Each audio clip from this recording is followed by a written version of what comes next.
Думаю, я смирился с тем, что это может произойти. И если это произойдет, то так тому и быть. Что касается того, что я буду чувствовать в этот момент, я не могу ответить на этот вопрос. Я не знаю. Не думаю, что кто-то из нас узнает, пока мы не окажемся там. Но, наверное, я пошел на службу слишком рано, потому что моя карьера в боулинге была на пике. Поэтому я сожалею, что мне не удалось выйти, получить указания и продолжить это, потому что я всегда любил боулинг. 22 февраля 1996 года. 23 февраля 1996 года жители штата Калифорния наконец вместе пришли к решению, что мир станет лучше без него. После 17 лет борьбы за свою жизнь, известный и ужасный убийца с автострады стал первым человеком, казненным с помощью смертельной инъекции в штате Калифорния. За 14 доказанных унесенных жизней юношей и мальчиков, а также почти 30 других жертв, в убийстве которых подозревался этот классический социопат, обычная казнь для него выглядела слишком мягким наказанием. Хотя убийца с автострады, которого губернатор штата Пит Уилсон назвал парнем с плаката о смертной казни и заплатил за свои деяния собственной жизнью, все же способ его смерти был бесконечно более приятным, чем те ужасы, которым он подвергал своих жертв. Любой, кто перенес операцию под местным наркозом, прошел колоноскопию или делал аборт, может понять, что примерно чувствовал этот преступник во время введения смертельной инъекции. Если он и знал о том, что должно было произойти с ним далее, то никак не выказывал своего волнения. Да это и не мудрено, когда организм находится под воздействием сильнейшей дозы транквилизаторов. Накачанный валиумом с санкцией штата, убийца с автострады был привязан к больничной каталке в отремонтированной калифорнийской газовой камере, где ему ввели последовательно 3 различных химических вещества. Первое вещество, тиопентал натрия, также известное как сыворотка правды, привело его в бессознательное состояние примерно за секунду. Следующая доза, бромид панкурония, парализовала его мышцы и лишила его возможности дышать. Точно такой же эффект на организм оказывает яд кураре, которым южноамериканские индейцы смазывают наконечники стрел. Последнее вещество, хлорид калия, было введено через несколько секунд и мгновенно вызвало остановку сердца. Через 3 минуты после первой инъекции убийца с автострады был объявлен мертвым. Его тело было вывезено тюремными властями, и поскольку на него не претендовал никто из родственников, они даже не удосужились приехать на казнь в Сан-Квентин, было кремировано, а прах развеян на побережье Тихого океана. В конце концов, к праху одного из самых известных и жестоких убийц Калифорнии отнеслись с гораздо большим уважением, чем он отнесся к своим жертвам.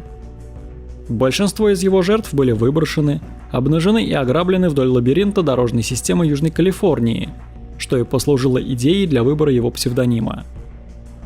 За стенами тюрьмы Сан-Квентин находились почти столько же сторонников этого убийцы, сколько и врагов. Смертная казнь стала настолько спорным вопросом в Америке, что казни стали предлогом для митингов за и против их проведения. Активисты и знаменитости, такие как Майк Фаррелл, Би-Джей Ханикот из Мэш, а также друзья и родственники жертв и просто любопытные противостояли друг другу под холодным проливным дождем за пределами тюрьмы, пока им не передали известие, что убийца с автострады мертв. Его последние слова, сказанные надзирателю примерно за час до казни, не выражали раскаяния в своих преступлениях, а просто указывали на то, что он считает смертную казнь несправедливой. Убийца также огласил несколько советов потенциальным серийным убийцам. Я бы посоветовал, когда у человека возникает мысль совершить что-то серьезное против закона, уйти в тихое место и серьезно подумать об этом. Убийца с автострады, который провел в камере смертников больше времени, чем большинство его жертв прожили на этом свете, было 49 лет. И его звали Уильям Бонин.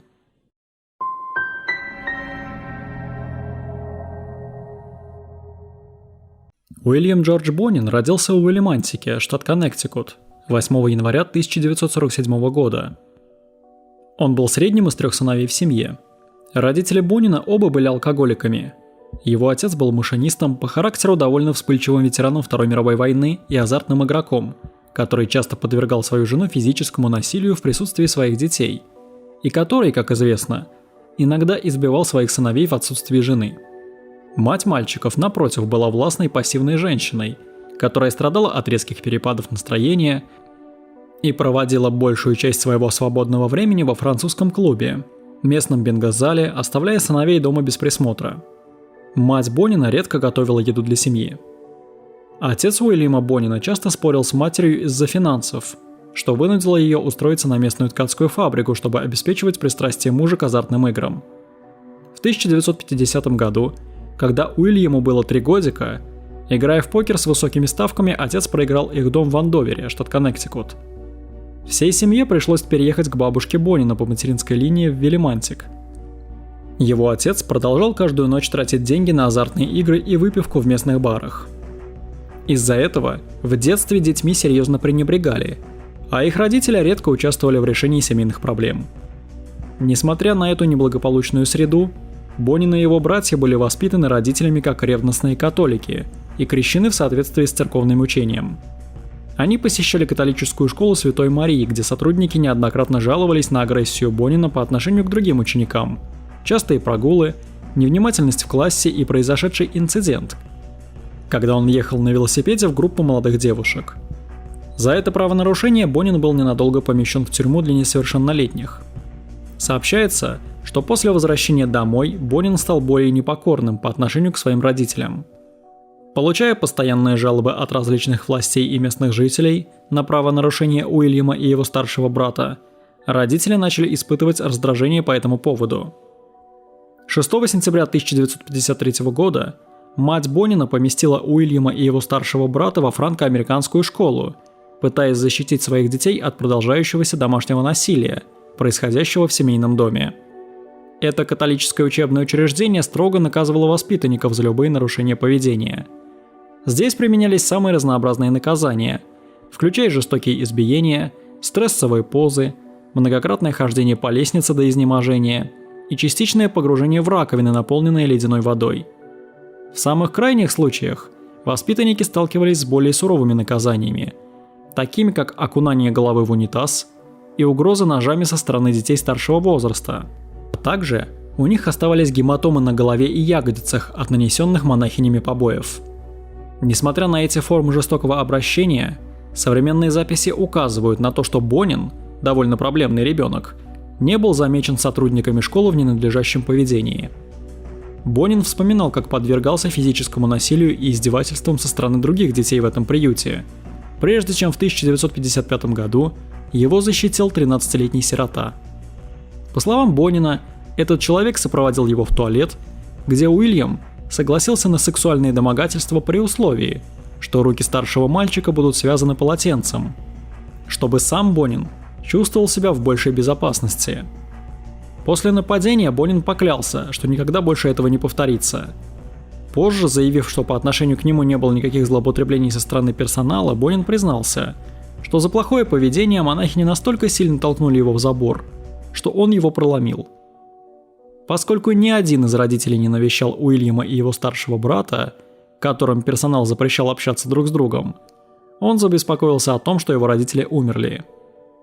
Уильям Бонин должен был оставаться в монастыре до 31 мая 1955 года, после чего вернулся к родителям. Проживая в Мэнсфилде, Бонин посещал начальную школу Энни Винтон вместе со своим младшим братом, с которым его часто видели бродящими по городу. В школе Бонин был известен одноклассникам как несовершеннолетний правонарушитель, который часто попадал в беду или пропускал занятия, был плохо одет и неопрятен, агрессивен со сверстниками, не имел друзей и часто подвергался издевательствам за свое странное поведение. Стыдясь своего сексуального влечения к детям младшего возраста и учителям-мужчинам, Бонин сознательно изолировал себя от других людей, с которыми он старался поддерживать дружеские отношения. Соседи в Мэнсфилде позже не могли припомнить, чтобы родители проводили много времени с сыновьями. А один сосед, наблюдая за их неопрятным и голодным состоянием, время от времени давал еду и чистую одежду Уильяму и его младшему брату из сочувствия после того, как заметил, что они готовят себе сами. Он также стал свидетелем того, как Бонин бросал острые дротики в своего младшего брата, пока тот стоял у дерева. Кроме того, с раннего детства до 1957 года Бонин и его братья часто находились на попечении своего деда по материнской линии, растлителя малолетних, который до наступления совершеннолетия подвергал мать Бонина сексуальному насилию и которого она подозревала в растлении внуков. Кроме того, родители Бонина иногда оставляли Уильяма и его младшего брата Пола на попечении старшего сына, Роберта-младшего, который, будучи главным объектом унижений со стороны собственного отца за то, что пытался защищать мать, сам начал часто бить и унижать младших братьев и сестер. Практически лишенный родительского надзора, Бонин начал воровать колпаки, номерные знаки и металлические значки с автомобилей. Получив неоднократные жалобы от разгневанных соседей, отец Бонина просто наорал на сына за кражу. В 1957 году, в возрасте 10 лет, Бонин был арестован за кражу металлических значков и номерных знаков с транспортных средств. Он был помещен в Центр содержания для несовершеннолетних за эти правонарушения и различные другие мелкие преступления. Находясь в заключении, к нему приставал взрослый надсмотрщик, которому было поручено контролировать и наблюдать за несовершеннолетними правонарушителями. После освобождения Бонина из мест заключения, он начал домогаться своего младшего брата. Однако через 6 месяцев мать узнала о домогательствах, что побудило родителей Бонина заставить среднего сына спать в отдельной спальне. Позднее Бонин признался, что ласкал и орально совокуплялся с младшими мальчиками, а также раздевался в присутствии 10-летней девочки. Уильям Бонин учился в средней школе в 1959 и 1960 годах. Несмотря на сильные способности к математике и естественным наукам, по остальным предметам Бонин имел весьма посредственные оценки и изолировал себя от других, однажды предприняв попытку инцеста со своей кузиной старшего возраста. В конце 1960 года мать Бонина выгнала отца из дома, заполучив опеку над своими детьми. А суд признал его отца непригодным на основании супружеского насилия и частого нахождения в нетрезвом виде. Однако из-за пристрастия отца Бонина к азартным играм, которое привело к перспективе лишения права выкупа семейного дома, родители Уильяма примирились и решили переехать из Коннектикута в Калифорнию, после того, как недавно уволенному отцу была предложена хорошо оплачиваемая работа машинистом в городе Дауни, Калифорния. Бонин учился в северной средней школе в Торренсе, где его считали социальным изгоем, который почти не общался со своими сверстниками. Хотя его младший брат позже вспоминал Уильяма как внешне благовоспитанного подростка с явно заботливым характером, которого он прозвал «Гуди два башмака». Он отдавал последнюю одежду, позже заметил Пол о щедрости своего брата. Мать Бонина также вспоминала, что если у него был пакет конфет, он раздавал его. По словам Бонина, он был чем-то вроде неуклюжего, застенчивого одиночки, который обычно чувствовал себя неловко в присутствии своих сверстников. Известно, что у Бонина не было давних или близких дружеских отношений в подростковом возрасте. Он также стеснялся своих черт лица и отказывался улыбаться на публике из-за смещения зубов. Его основным увлечением в подростковом возрасте был боулинг, в котором он показывал неплохие результаты. Он продолжал заниматься этим хобби в течение всего его подросткового возраста. Уильям часто засыпал в классе из-за бессонных ночей, проведенных в боулинге, часто пропускал уроки и однажды был отстранен от занятий.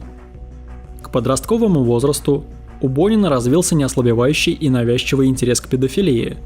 Он держал в секрете свои возникающие чувства к мальчикам. Позднее его сексуальность стала причиной давнего конфликта с его матерью, которая считала его сексуальные наклонности излечимым социальным расстройством. Таким образом, мать и сын часто ругались по поводу его гомосексуального влечения. Очень редко Уильям пытался публично ухаживать за женщинами и взаимодействовать с ними в подростковом возрасте.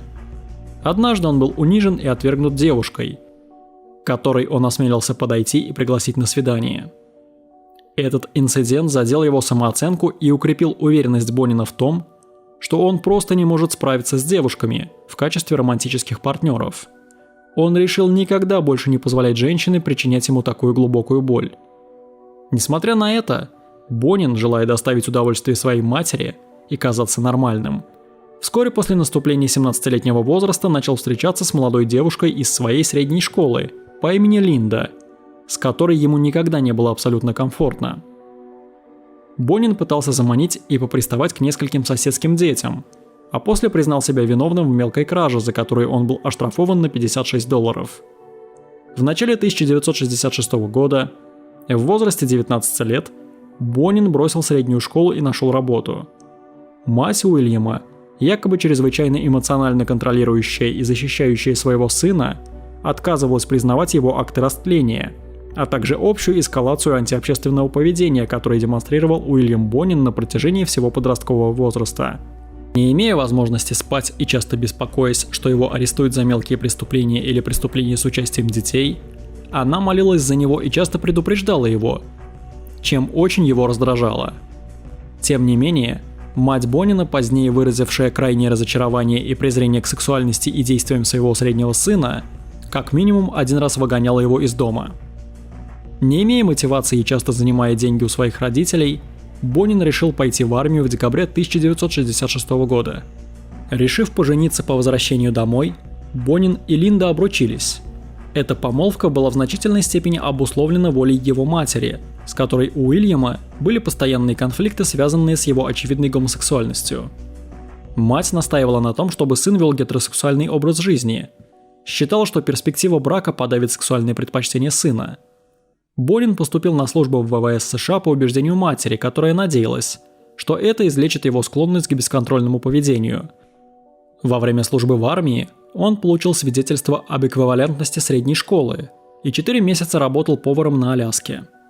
Затем, 25 октября 1967 года, Бонин был арестован за кражу.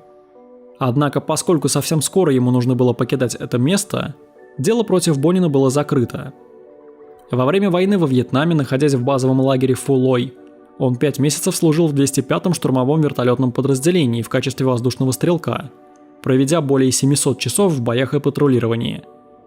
Позднее Бонин утверждал, что его опыт во Вьетнаме вселил в него веру, что человеческая жизнь переоценена и что люди обычно переоценивают свою ценность в обществе, подчеркивая чувство силы и независимости во время службы. Несмотря на это, известно, что однажды он рисковал собственной жизнью, находясь под огнем противника, чтобы спасти жизнь раненого товарища-летчика. За этот поступок Бонин получил медаль в знак признания его храбрости. По словам Бонина, он якобы состоял в отношениях по обоюдному согласию с 4 молодыми девушками и имел ряд гомосексуальных контактов во Вьетнаме, а также сеанс с 25-летней проституткой в Гонконге. Он также признался в сексуальном насилии над 2 солдатами, находившимися под его командованием, во время Тетского наступления в 1968 году, которое принято считать переломным моментом войны, после которого общественное мнение в США утратило веру в возможность победы армии США. Бонин прослужил почти 2 года в ВВС, после чего был уволен с почетом 25 октября 1968 года в возрасте 21 года. Вернувшись домой, Бонин обнаружил, что его невеста, которая к тому времени уже родила им сына, вышла замуж за другого мужчину. Бонин неоднократно сообщал Линде, что страдает от повторяющихся кошмаров, в которых он насилует безликую молодую женщину в безлюдном месте, а затем закапывает ее труп в неглубокой могиле. По словам невесты Бонина, он часто просыпался в слезах и дрожал от переживаний. В результате такого беспокойного поведения их отношения были недолгими.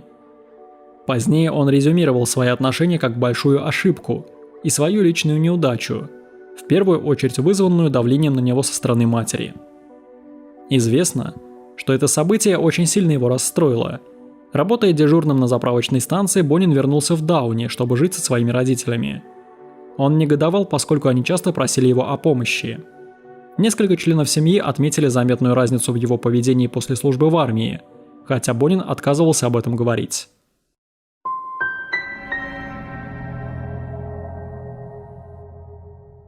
С 17 ноября 1968 года в 21:00 в Аркадии, Калифорния. Управляя белым универсалом «Шевроле» своей матери, Уильям Бонин заметил 14-летнего Билли Джонсона. Он предложил юноше подвезти его до дома. Парень согласился, но заподозрил неладное и попытался сбежать. Когда Уильям довольно навязчиво стал расспрашивать его о гомосексуализме. Бонин зарычал и сжал гениталии Джонса, а затем сказал, что собирается сделать, и припарковал машину у закрытого торгового центра. Вытащив юношу из машины и надев на него наручники, Бонин придушил его на стоянке, а затем пригрозил убить и изнасиловать Джонса, если тот не выполнит приказ. Уильям изнасиловал несовершеннолетнего, пока тот умолял сохранить ему жизнь. Во время процесса юноша потерял сознание. Затем Бонин отнес Джонса на скамейку в парке и пригрозил убить его, если он сообщит о нападении. По возвращении Джонса домой его мать сразу же сообщила в полицию. 26 ноября около полуночи Бонин подобрал 17-летнего автостопщика Джона Тредуэлла. Бонин начал расспрашивать его о педиках и гомосексуализме, затем разогнал машину и достал пистолет. Когда Бонин припарковал машину в укромном месте, он изнасиловал молодого человека и пригрозил убить его, если он кому-то сообщит о случившемся. Уильям утверждал, что у него есть друзья, которые помогут отомстить за него, если он расскажет о нападении. Во время похищения он избил парня монтировкой. 4 декабря 17-летний Аллен Пруит сообщил в полицейское управление Торренса, что мужчина с темными волосами средней длины и оливковым цветом лица предложил его подвезти, а затем свернул с шоссе и надел на него наручники, после чего изнасиловал прямо в автомобиле. Во время поездки подозреваемый заметно разозлился, а затем спросил несовершеннолетнего, знал ли он, что в этом мире есть гомосексуалы. 5 недель спустя, 1 января 1969 года, Бонин предложил подвезти 12-летнего Лоуренса Бретмана в Эрмоса-Бич, Калифорния. Игнорируя просьбу мальчика отпустить его, Бонин начал угрожать Бретману и припарковался, после чего заставил ребенка орально совокупляться с ним, угрожая пистолетом. Затем он пригрозил убить его, если он кому-то сообщит о случившемся. 12 января примерно в 9 вечера Бонин подобрал 18-летнего автостопщика Хесуса Монжа. Он снова начал расспрашивать его о гомосексуализме, а затем предложил ему $20 за оральное совокупление с ним. Когда Монж попытался выйти из машины, Бонин ударил его кулаком в живот и грудь, а затем сжал его гениталии, надел на него наручники и орально изнасиловал парня. Во время нападения Бонин угрожал Монжу: «Я оторву тебе яйца, если ты не успокоишься». К этому времени местная полиция приложила все усилия, чтобы найти потенциального серийного насильника. Через 2 недели, 28 января 1969 года, в 2:30 ночи женщина-полицейский из Эль-Сегунда столкнулась с Бонином, который напугал 16-летнего беглеца Тимоти Уилсона, находившегося с ним в машине. Заметив безумное состояние Бонина и сходство с профилем насильника, она быстро обыскала его и достала наручники. Во время ареста Бонин неоднократно советовал ей посадить его в тюрьму, затем начал рыдать и настаивать на том, что он не несет ответственности за свои действия.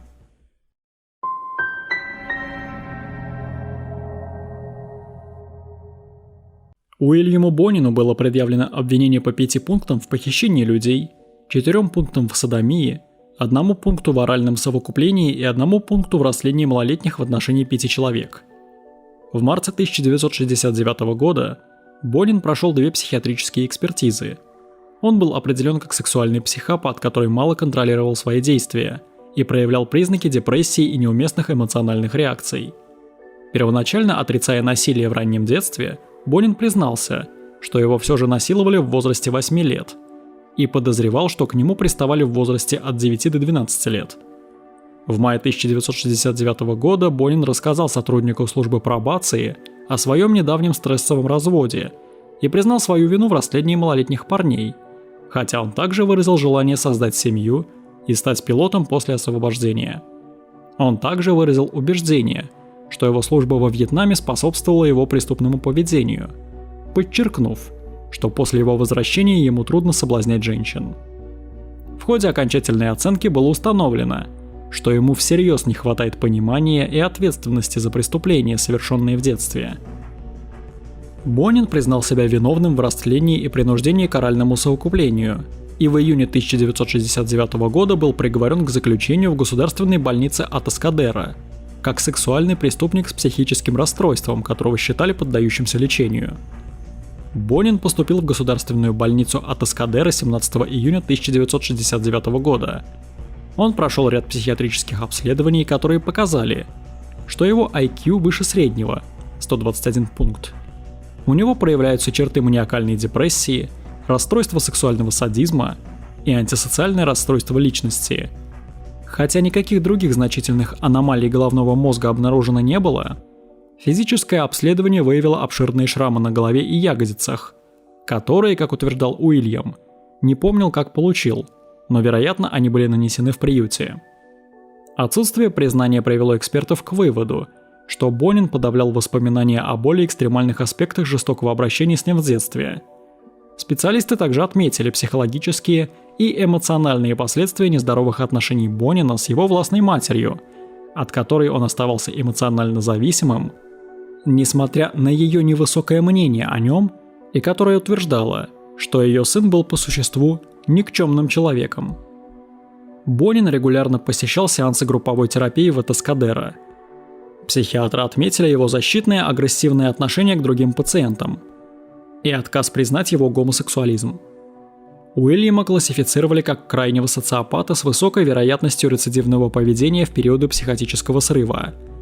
Его крайне нарушенные методы социального взаимодействия также рассматривались как мешающие его собственному лечению. Несмотря на это, Бонин охотно участвовал в экспериментальных программах, и персонал в целом считал его не склонным к насилию, полезным и добросовестным пациентом. Он говорил то, что, по его мнению, психиатры хотели услышать от него, полагая, что он сможет манипулировать психиатрами, чтобы они предоставили ему досрочное освобождение. Один психиатр писал о Бонине, что он явно хочет привести себя в порядок, но не знает, как это сделать.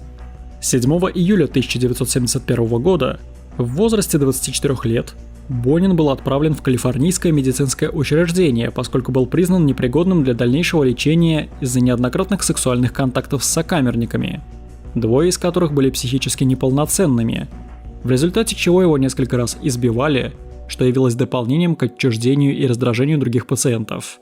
Находясь в тюрьме, Бонин подвергся дальнейшему психиатрическому обследованию, которое касалось враждебного отношения к его отцу и старшему брату. А также отмечалось, что его сексуальное поведение было навязчивым в ответ на стресс. Он также пытался собрать деньги для семьи другого заключенного и, как сообщается, добровольно подал заявку как минимум на одну программу лечения. Уильям Бонин был освобожден из тюрьмы 11 июня 1974 года, после того, как врачи пришли к выводу, что он больше не представляет опасности для здоровья и безопасности других.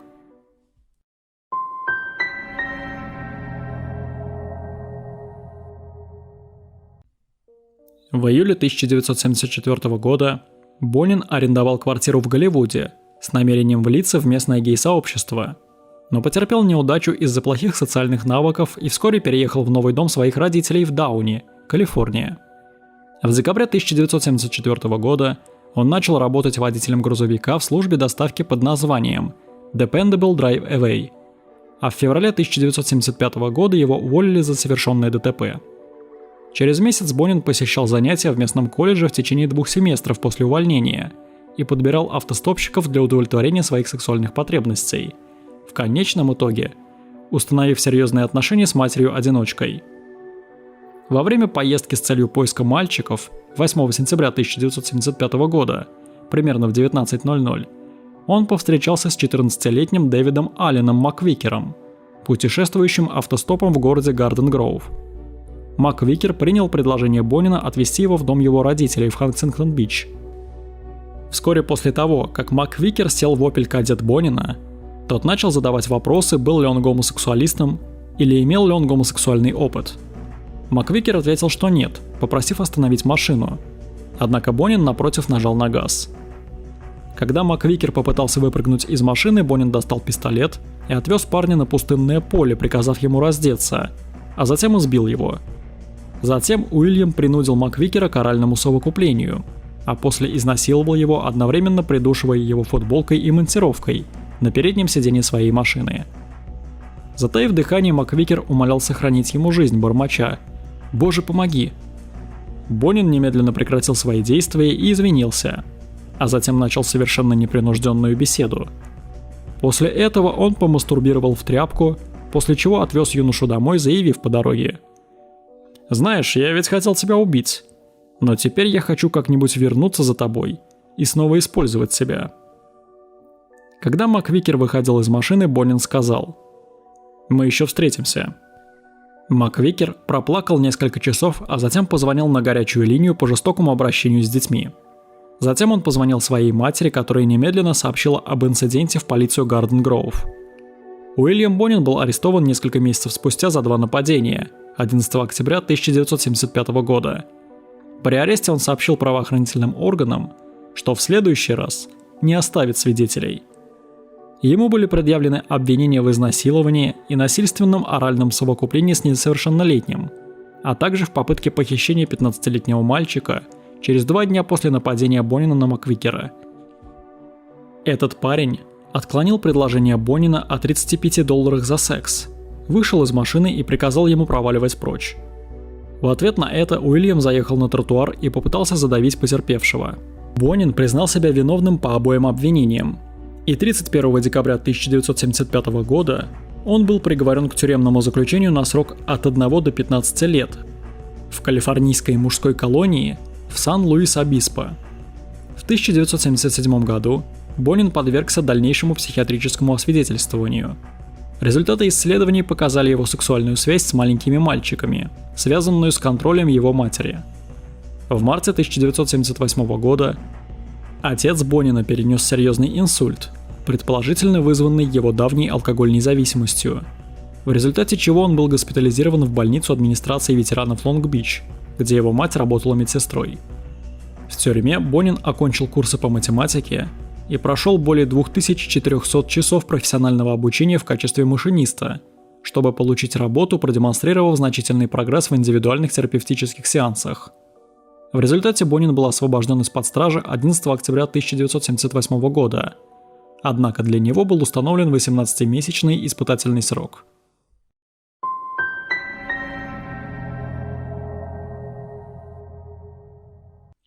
«1 ноября 1978 года Бонин переехал в квартиру в жилом комплексе Kingswood Village в Дауне, расположенном примерно в 1,5 километрах от дома его родителей. Он познакомился с 43-летним соседом и бывшим банковским служащим Эвереттом Скоттом Фрейзером. Бонин стал постоянным посетителем вечеринок Фрейзера, которые проводились почти каждую ночь в течение следующих нескольких месяцев. Здесь было все, чего хотел Уильям: молодые люди, наркотики и алкоголь. Фрейзер считал Бонина уважительным, вежливым и спокойным человеком, которому он часто представлял своих молодых знакомых. При этом они также обменивались историями о своей склонности к сексу с мальчиками-подростками. В следующем месяце Бонин установил отношения с замужней матерью по имени Мэри, которая имела судимость за жестокое обращение с детьми. Вместе по воскресеньям они ездили в Анахайм, чтобы заняться ее хобби – катанием на роликах. Также они посещали церковные службы и играли в боулинг. Бонин также часто проводил время с ее детьми. Несколько месяцев спустя, в апреле 1979 года, тюремный надзор за Бониным завершился. Вскоре после этого Бонин и его младший брат Пол, который работал сантехником, переехали в поселок Сильверадо, штат Калифорния, и открыли там бар под названием Alpine Inn. Не имея возможности получить постоянную лицензию на продажу спиртных напитков из-за судимости Бонина, коммерческое предприятие просуществовало недолго. 19 июля 1979 года Бонин купил микроавтобус Ford E100 Shorty One 1972 года выпуска. Благодаря частому посещению вечеринок Фрейзера Бонин познакомился с 21-летним рабочим фарфорового завода, оккультистом и по совместительству фокусником Верноном Робертом Батсом и 18-летним Грегори Мэтьюзом Майли. Батс родился и вырос в Норволке. Ему было 9 лет, когда умер его отец. Описываемый знакомыми как застенчивый и легко управляемый другими, Батс трижды пытался покончить жизнь самоубийством до встречи с Бонином, а также он был одержим смертью и колдовством.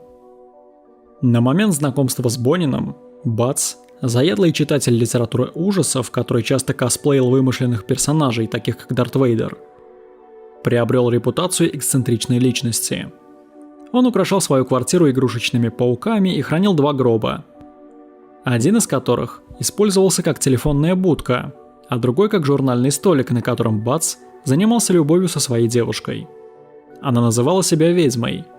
Вместе они посещали языческие ритуальные мероприятия и кладбища. Батс также подозревал, что в его квартире обитают призраки, И недавно он был уволен с должности продавца лавки чудес из-за его неопрятной внешности и все более странного и непредсказуемого поведения. Будучи бисексуалом и человеком, часто злоупотребляющим наркотиками и алкоголем, Бац совершал публичные магические действия в школах, в частном порядке для небольших групп и на детских вечеринках, на которых он брал $30 за представление для публики. Бац занимался бродяжничеством и успел побывать в исправительных учреждениях. Судебные прокуроры предположили, что Бац увлекся садистской гомосексуальной активностью в тюрьме. Хотя Бац имел серьезную судимость за такие преступления, как кража со взломом и поджоги, он утверждал, что был одновременно очарован и напуган Бонином, который обладал своего рода гипнотическим контролем над ним. Напротив, Бонин высоко ценил Баца за его социальную популярность и описывал молодого человека как очень умного. Хотя оба вели внешне гетеросексуальный образ жизни, вскоре они стали любовниками, и Бац также познакомил Бонина с настольной ролевой игрой Dungeons and Dragons, по которой Бац организовал еженедельные массовые игрища в своей квартире. Бац также устраивал таинственные вечеринки, на которых до 16 человек искали в городе Дауни различные артефакты убийства, такие как шило или ледоруб, аналог современных квестов. Бонин и Бац часто обсуждали тему смерти. Спустя несколько месяцев Бонин предложил изнасиловать и убить автостопщика-подростка во время одного из таких обсуждений.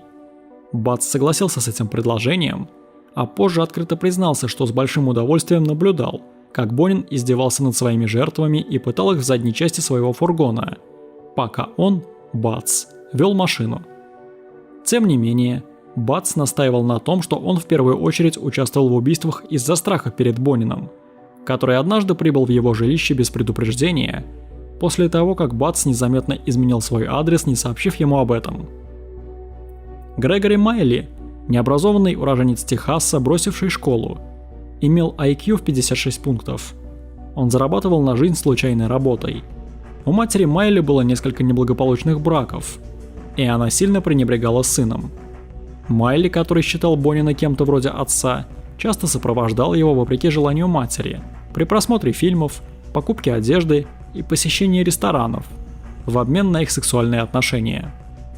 Сам Бонин позднее признался психологу, что испытывал чувство социальной принадлежности к своим сообщникам в убийствах, чего он никогда ранее не испытывал к другим людям. Бонин обычно выбирал в качестве своих жертв молодых автостопщиков, школьников или иногда жиголо. Жертвы в возрасте от 12 до 19 лет были преимущественно европеоидами или латиноамериканцами, стройными, светлокожими, длинноволосыми молодыми людьми, которых он либо заманивал, либо принуждал сесть в свой фургон Ford Econoline, где их связывали по рукам и ногам наручниками, проволокой или проводами. Затем они подвергались сексуальному насилию, им наносились удары по лицу, туловищу, голове и гениталиям, а также подвергали пыткам, после чего их обычно убивали путем удушения собственными футболками и монтировкой, из-за чего они то теряли, то снова приходили в сознание. Однако некоторые жертвы были зарезаны или забиты до смерти. Одну жертву, Деррина Кендрика, заставили пить соляную кислоту. 3 жертвам в уши воткнули шило, а еще одна жертва, Марк Шелтон, умер от шока, вызванного проникновением. По словам одного адвоката, присутствовавшего во время последующих признаний Бонина, растущий уровень жестокости, который он проявлял по отношению к своим жертвам, был подобен поведению наркомана, которому требуется все большее увеличение дозы для достижения удовлетворительного уровня эйфории. Позднее сам Бонин сравнил свои стремления к убийству с пристрастием, обращая внимание неврологов на то, что он едва ли мог дождаться наступления сумерек, чтобы начать свою поездку. И ссылаясь на свои чувства крайнего беспокойства и сексуальной неудовлетворенности за несколько часов до его убийств, подчеркивал, что испытывал сильное волнение, когда ехал в поисках своих жертв. Оставляя воскресенье для своей девушки, он обычно ездил по автострадам по пятницам и субботам. Бонин также позже описал свое чувство удовольствия, когда слышал крики своих жертв, а также наблюдал изнасилование своих жертв, особенно в вертикальном положении, без смазки, что вызывало у них ректальное кровотечение и разрывы. Чтобы свести к минимуму вероятность того, что потенциальная жертва сбежит из автомобиля, Бонин снял все внутренние ручки с пассажирской и задней двери своего фургона. Он также уложил удавки, ножи, плоскогубцы, проволочные плечики и другие подобные инструменты в свой автомобиль, чтобы облегчить связывание и пытки своих жертв.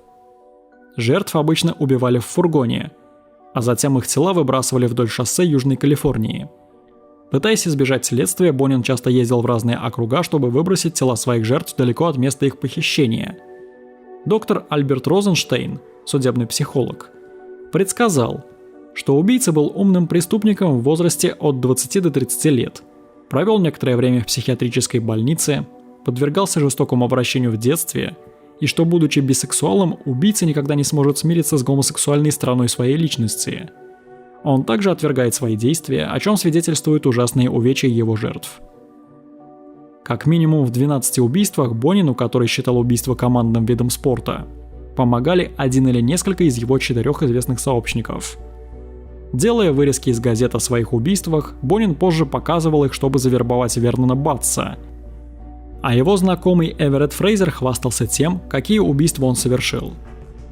После освещения в СМИ его убийств, Бонин также с энтузиазмом упоминал о своих убийствах коллегам по работе в службе доставки, заявляя: «Он сделал это снова. Они нашли еще одну жертву душителя».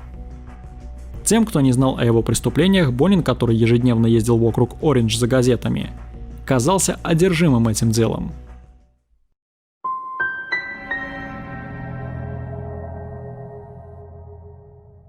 Первым убийством, в котором Бонину было предъявлено обвинение, стало убийство 13-летнего Томаса Глена Лундгрена. В последний раз Лундгрена видели выходящим из дома своих родителей в Резеде в 10:50 утра 28 мая 1979 года.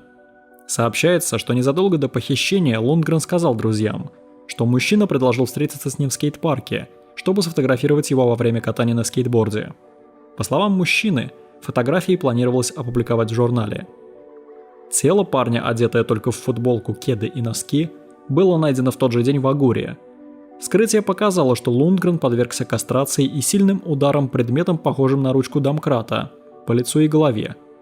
Его череп был проломлен во многих местах. Кроме того, юноше перерезали горло, сильно ударили ножом в грудь и живот и задушили.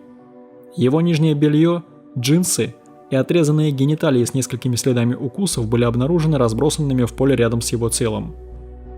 Позднее эксперт предположил, что жестокость Бонина, вероятно, была попыткой подавить его гомосексуальное влечение к Лундгрену, еще больше заглушая его желание с каждым последующим ударом ножом. В этом похищении и убийстве Бонину помогал Батс, который подозревался в сопровождении или содействии Бонину как минимум в 8 дальнейших убийствах, приписываемых убийце с автострады. 4 августа 1979 года Бонин поехал из каньона Сильверадо в автомобильный кинотеатр, чтобы провести время с Батсом. Он предложил изнасиловать и убить автостопщика-подростка. Батс ответил согласием, и Бонин предложил 17-летнему Марку Шелтону, который также отправился пешком в кинотеатр, $400 за сексуальные услуги. По словам Бонина, он мастурбировал Шелтону, а затем Батс начал сжимать его гениталии, из-за чего парень закричал. Когда Бонин въехал на перевал Кахон в округе Сан-Бернардино, Батс развлекал мальчика фокусами, а затем занялся с ним оральным совокуплением. Доехав до заброшенной заправочной станции, Бонин припарковал машину и уговорил Шелтона орально совокупиться с ним, а затем и вовсе изнасиловал юношу. Разъяренный страхом и сопротивлением Шелтона, Уильям Бонин тут же избил парня, сдавливая его гениталии и ударяя коленом ему в лицо, пока тот не потерял сознание. Затем вместе с Батсом они задушили парня. Его также насиловали посторонними предметами, в том числе палкой, в результате чего он впал в состояние шока, которое оказалось смертельным. Истерзанное тело сообщники выбросили рядом с гравийной дорогой на перевале Кахон в округе Сан-Бернардино. На следующий день между 18 и 22 часами Бонин и Батс столкнулись с 17-летним западногерманским студентом Маркусом Грабсом, который пытался уехать автостопом с шоссе Тихоокеанского побережья. По словам Бонина, с этим юношей все происходило добровольно. Он согласился, чтобы его связали отрезками шнура и высоковольтными проводами зажигания. Затем Бонин достал нож и начал угрожать Грабсу, а Батс вез их всех в дом Бонина, где юноша снова был изнасилован и избит. Когда Бонин начал сжимать гениталии Грабса во время изнасилования, тот вырвался и ударил нападавшего кулаком, в результате чего Бонин начал неоднократно наносить ему удары ножом в течение длительного периода времени. Грабса придушили, Позже выяснилось, что ему нанесли в общей сложности 77 ножевых ранений, а затем его обнаженное тело было выброшено в Малибу-Крик, недалеко от дороги. Его тело было найдено примерно в 6:30 утра следующего дня. 9 августа 1979 года Бонин снова был задержан за растление 17-летнего подростка в прибрежном поселке Дана-Пойнт. Данное нарушение условий его условно-досрочного освобождения должно было привести к возвращению Бонина в тюрьму. Однако административная ошибка, допущенная до назначенной даты суда над Бонином, привела к его освобождению. 13 августа 1979 года его знакомый Эверетт Фрейзер поехал, чтобы забрать Бонина из тюрьмы округа Ориндж, где тот находился в заключении. Позднее он вспоминал, что когда вез Бонина домой, тот сделал заявление, которое Фрейзер объяснил как попытку раскаяния. «Никто больше не даст показания. Этого никогда больше не произойдет со мной». Возобновив серию убийств, Бонин не удосужился явиться на заседание в суд. К этому периоду Бонин также вернулся в дом своих родителей, где постепенно заработал среди местных жителей репутацию растлителя малолетних, из-за своей привычки приглашать в дом маленьких мальчиков, иногда в присутствии его матери, младшего брата и других, под видом предоставления бесплатного алкоголя и просмотра с ними порнографии. Некоторые соседи позднее вспоминали, что часто наблюдали, как маленькие мальчики сопровождают Бонина домой. Некоторые позднее слышали крики и плач, оказавшись внутри дома.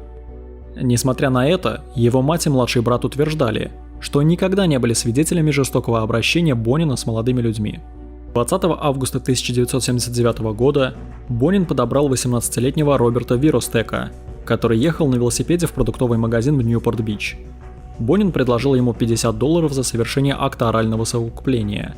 Затем он связал и изнасиловал парня, угрожая ножом, после чего поехал к Батсу домой. Во время движения по межштатной автомагистрали 10 Батс орально совокупился с юношей, затем несколько раз ударил его и сменил Бонина за рулем, который затем пытал Виростека, скручивая пальцы и сжимая его гениталии. После всего этого он сильно избил его мансировкой и задушил парня с помощью его же футболки и мансировки.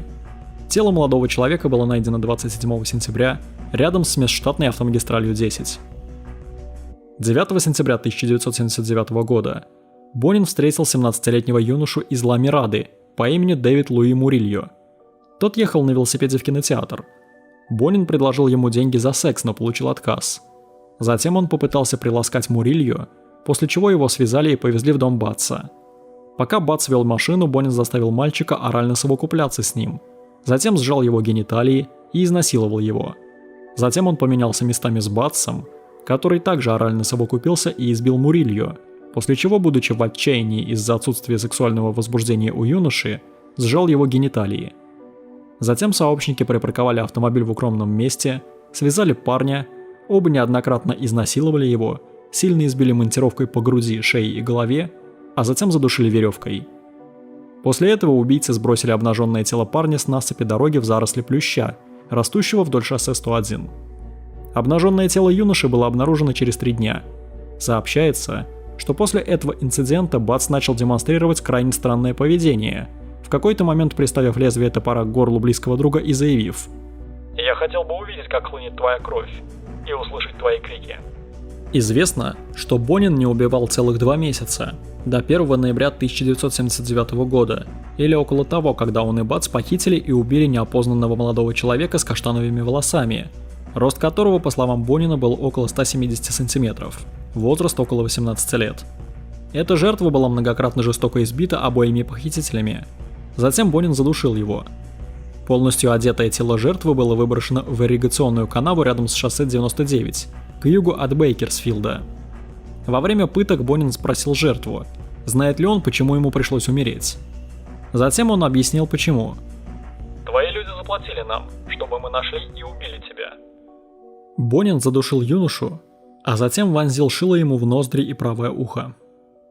Примерно через 4 недели, 30 ноября, Бонин, действуя в одиночку, похитил 17-летнего юношу из Беллфлауэра, Фрэнка Денниса Фокса. В процессе удушения Бонин убил юношу, продолжая насиловать его. Тело парня было найдено через 2 дня рядом с шоссе Артега, в 5 милях к востоку от Сан-Хуан-Капистрана. На теле виднелись следы обширной травмы лица и головы от удара тупым предметом, а также следы веревки на запястьях и лодыжках, указывающие на то, что Фокс был связан на протяжении всего процесса. На месте происшествия не было обнаружено ни одежды, ни других опознавательных знаков. Через 10 дней после убийства Фокса 15-летнему юноше из Лонг-Бич Джону Фредерику Килпатрику предложили деньги за сексуальные услуги после того, как он покинул дом своих родителей, чтобы погулять с друзьями. После взаимного орального совокупления подросток был связан и изнасилован Бонином в фургоне, а затем доставлен в дом родителей преступника, где его активно били веревкой, пока он не стал кричать. После его задушили этой же веревкой. Тело Килпатрика Бонин выбросил в отдаленном районе Риальто. Его тело было найдено 13 декабря. Килпатрик оставался известным как Джон Доу до 5 августа 1980 года. Поскольку Килпатрик имел репутацию беспокойного юноши, чьи родители недавно развелись, и мог пропадать на несколько дней, его мать не решалась сообщать об исчезновении сына. Его друзья также ошибочно сообщили, что видели его в торговом центре. В результате он не числился пропавшим без вести до февраля. 1 января 1980 года Бонин встретил 16-летнего юношу из Онтарио, Майкла Фрэнсиса Макдональда, возле аэропорта Чина. Под предлогом предоставления ему наркотиков для продажи, Бонин припарковался за многоквартирным домом, а затем, угрожая ножом, связал парня. Макдональд орально совокупился с Бонином, после чего подвергся сжатию гениталий и изнасилованию в фургоне. Его полностью одетое тело было найдено рядом с шоссе 71 на окраине Чино. Однако его опознали лишь через 3 месяца, 24 марта. Утром 3 февраля 1980 года Бонин пригласил 16-летнего парня в дом своих родителей, чтобы выпить и заняться сексом. Когда Бонин ненадолго ушел помочиться, он якобы поймал юношу на краже $100 из его бумажника. В ярости Бонин решил совершить убийство. Позднее тем же вечером Бонин поехал из Дауни в Голливуд с Грегори Майли, чтобы совершить вместе с ним убийство. Они столкнулись с 15-летним Чарльзом Мирандой, который стоял рядом с ночным клубом Старвуд, пытаясь поймать попутку. По словам Майли, Бонин и Миранда занимались сексом по обоюдному согласию в задней части фургона, пока сам он вел машину. Затем Бонин тихонько пробормотал ему: «Мальчишка умрет. Этот мальчишка умрет». Майли ответил: «Почему бы тебе просто не отпустить мальчишку?» Бонин отклонил это предложение, заявив: «Нет, потому что он узнает нас и узнает фургон». Затем Бонин повалил Миранду, спросив, сколько у него денег. Миранда ответил, что у него есть только около $6, после чего Бонин приказал Майли взять бумажник Миранды. Затем Бонин избил, связал Чарльза Миранду и заткнул ему рот кляпом. Затем он сообщил парню, что его ограбили ранее в тот же день, и что хотя это и несправедливо, юноша должен быть убит. Чарльз Миранда начал плакать и умолять сохранить ему жизнь. Бонин начал насиловать Миранду. Майли также пытался изнасиловать Миранду, но у него не было эрекции. В отчаянии Майли начал насиловать парня различными острыми предметами, а затем помог Бонину избить его. Затем Бонин задушил Миранду с помощью футболки и монтировки, пока Майли неоднократно прыгал Чарльзу на грудь. Вскоре после этого обнаженный труп жертвы был брошен в одном из переулков Лос-Анджелеса. Через 5 минут после того, как сообщники выбросили тело Миранды, Бонин предложил Майли: «Я снова возбужден. Давай найдем еще одного». Майли сначала протестовал и заявил, что хочет вернуться домой, но в конце концов подчинился настоянию Бонина. Несколько часов спустя в Хантингтон-Бич пара встретила 12-летнего Джеймса Маккабе, который стоял на автобусной остановке. Маккабе высадил здесь его старший брат, который дал ему деньги и у которого он остался на выходные. Маккабе заманили в фургон Бонина, пообещав, что его отвезут в пункт назначения в Диснейленде, дополнительно соблазнив его марихуаной. По словам Майли, Маккабе добровольно сел в фургон, после чего Бонин поехал на стоянку продуктового магазина, припарковал фургон и сел в заднюю часть автомобиля, где начал обнимать и целовать ребенка. Затем он связал Маккабе, сказав ему, что его похищают с целью получения выкупа. Чтобы усмирить парня, Бонин начал многократно бить его кулаками в живот, лицо и ногу. Майли решил просто бесцельно ехать куда-то, поскольку он неоднократно слышал плач Маккабе, когда Бонин насиловал его и бил по голове монтировкой.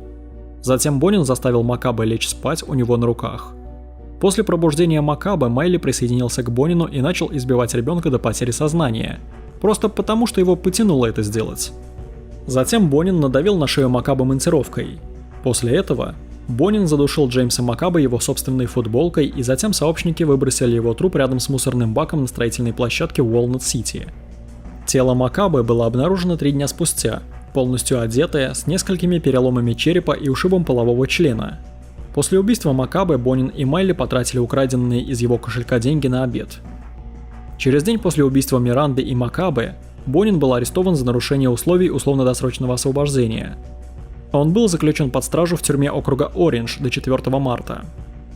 На протяжении всей своей взрослой жизни Бонин работал на должностях, не требующих высокой квалификации, таких как вышеупомянутая профессия бармена и таксиста. Ни одна из этих работ не продлилась долго, и он часто оставался безработным. После освобождения он получил более надежную работу водителем грузовика в Dependable Drive Away, зарабатывая по $5 в час. Управляя грузовиками, Бонин часто спорил со своим боссом, который не знал о его статусе сексуального преступника, из-за того, что однажды он подобрал автостопщика в его присутствии и выбрал более длинные и ненужные маршруты, которыми позднее заинтересовались детективы. Через 10 дней после освобождения Бонина из-под стражи, 14 марта, он похитил 18-летнего юношу Ван Найса Рональда Гатлина. После нападения на юношу Бонин начал резать лицо Гатлина шилом. Гатлин был избит и изнасилован, получив несколько глубоких сквозных ран шилом в ухо и шею, а затем его задушили веревкой. На нем также были следы сильных побоев. На следующий день его связанное тело было найдено за промышленным зданием в городе Дуарте.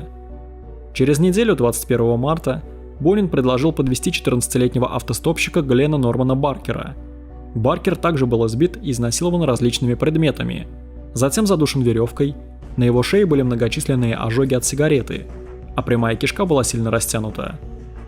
Примерно в 16 часов того же дня 15-летний Рассел Дуэйн Ру был похищен с автобусной остановки в Гарден Гроув. Ру намеревался доехать автостопом до работы в ресторане быстрого питания, но ему на пути попался Бонин.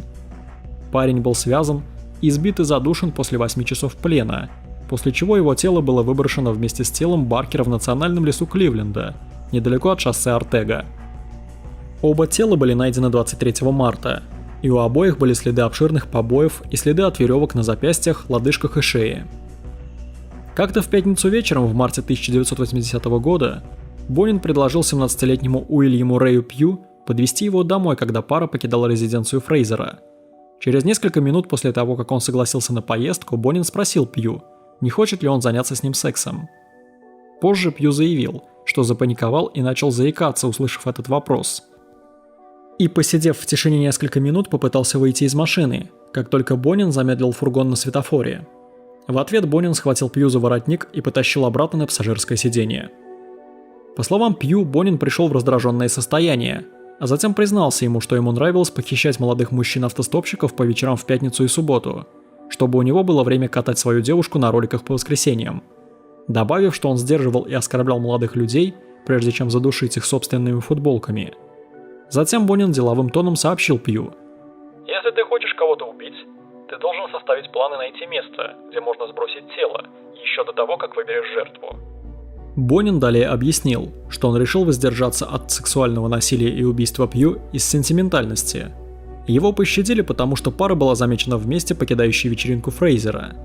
Он просто отвез Пью по адресу, который тот назвал, а затем Уильям Пью со всех ног помчался по настоящему адресу своего дома, как только увидел, что фургон отъезжает. 25 марта 1980 года Бонин и Пью похитили 15-летнего беглеца Гарри Тодда Тернера с улицы Лос-Анджелеса. Тернер сбежал из приюта для мальчиков в пустынном районе Ланкастера за 4 дня до встречи с Бонином и Пью. Позднее Пью рассказывал, что он и Бонин заманили Тернера в фургон, предложив $20 за секс. Связав и изнасиловав юношу, Бонин укусил пенис Тернера, пока из того не брызнула кровь. Затем Бонин приказал Пью избить его. После того, как Пью несколько минут избивал Тернера по голове и телу, Бонин задушил юношу с помощью футболки и монтировки, а затем выбросил его тело у задних разгрузочных ворот бизнес-центра в Лос-Анджелесе. Его гениталии были изуродованы, и у него насчитали 8 переломов черепа, нанесенных тупым предметом. 10 апреля у Бонина закончился испытательный срок после освобождения 4 марта 1980 года. Он встретил 16-летнего юношу из Беллфлауэра, Стивена Джона Вуда, идущего в школу. Старший брат Вуда познакомил его с Бонином, поэтому парень охотно сел в фургон убийцы. Его обнаженное, связанное и сильно избитое тело было брошено в переулке Лонг-Бич, рядом с мусорным контейнером, а его голова лежала на ближайшей скамейке, недалеко от шоссе Тихоокеанского побережья. Вскрытие Вуда показало, что юноша был задушен веревкой. Перед тем, как избавиться от тела Вуда, Бонин якобы поехал на запланированное собеседование, Затем поел пиццу, поскольку он ждал наступления сумерек, чтобы безопасно избавиться от трупа. 4 недели спустя, 29 апреля, Бонин встретился с 19-летним сотрудником супермаркета Деррином Кендриком, когда он припарковался на территории супермаркета Стентон, где работал Кендрик. Бонин заманил Кендрика в свой фургон под предлогом продажи наркотиков молодежи. Затем Бонин проехал в квартиру Батса в Лейквуде, где все трое начали слушать музыку, сидя на диване. Когда Бонин спросил Кендрика, является ли он геем, Кендрик попытался бежать, но Бонин и Батс схватили его и связали, после чего Батс изнасиловал юношу. Бонин увеличил громкость аудиосистемы, чтобы заглушить крики Кендрика. Затем Батс держал Кендрика в то время как Бонин заливал ему в горло соляную кислоту, в результате чего Кендрик получил едкие химические ожоги рта, подбородка, желудка и груди. Кендрик яростно боролся с нападавшими, в том числе укусил 2 мужчин. Он прекратил сопротивление, когда его вырвало на пол квартиры, после чего он пожаловался на головокружение. Заметив, что Кендрик теряет сознание и скулит, Бонин достиг оргазма. Тем он задушил Кендрика, а Батс воткнул шило в ухо Деррина Кендрика, нанеся смертельную рану шейному отделу спинного мозга юноши. Его тело было выброшено за складом недалеко от шоссе Артезия, а шило все еще торчало из его уха. 12 мая 1980 года Бонин похитил и убил знакомого, которого, как он позднее заявил, решил убить, когда проснулся тем утром, потому что устал от его присутствия. Тело 17-летнего Лоуренса Шарпа было брошено за заправочной станцией в Вестминстере. Его тело было найдено 18 мая, а вскрытие показало, что помимо того, что Шарп был связан и изнасилован, его сильно били по лицу и телу, а затем задушили веревкой. Через неделю после убийства Шарпа, днем 19 мая, Бонин попросил Батса помочь ему в убийстве, однако Батс отказался сопровождать его. Действуя в одиночку, Бонин похитил 14-летнего юношу Шона Кинга с автобусной остановки в Дауни. Кинг был задушен, а его тело было выброшено в каньон Лайв-Оук в городе Юкайпа. Затем Бонин посетил квартиру Батса и похвастался убийством перед своим сообщником. К началу 1980 года убийства, совершенные Бонином и его сообщниками, привлекли к себе значительное внимание средств массовой информации, и ведущие активисты за права геев предложили награду в размере $50 тысяч за информацию, которая приведет к осуждению преступников. Бонин жадно следил за сообщениями средств массовой информации, касающимися его преступлений, и собирал вырезки из газет, документирующие его собственную охоту. Он часто включал передачи на радио и телевидение, освещающие его убийства. Установив к этому моменту окончательную связь между многими убийствами, совершенными в течение предыдущего года, следователи из различных юрисдикций, где были похищены или обнаружены жертвы, сами начали обмениваться информацией в своей коллективной охоте на преступника. 6 офицеров из 3 юрисдикций, в которых убийца с автострады чаще всего либо похищал, либо бросал тела своих жертв, сформировали оперативную группу, предназначенную для задержания подозреваемого или подозреваемых. К маю 1980 года Пью был арестован за кражу автомобилей и помещен в здание суда по делам несовершеннолетних Лос-Падринос.